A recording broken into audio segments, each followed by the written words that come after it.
কাটা খায়ে নুনের স্লিপটা দিও না, তোমার লাইগা পরাণ কান্দে।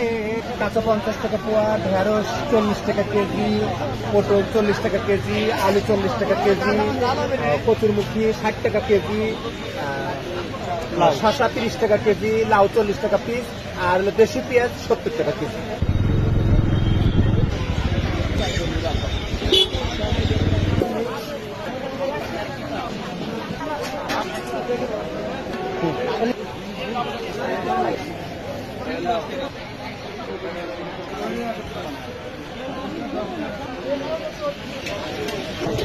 পঞ্চান্ন টাকা সব, এটা 60 টাকা সব। আধা হইলো দেয় না।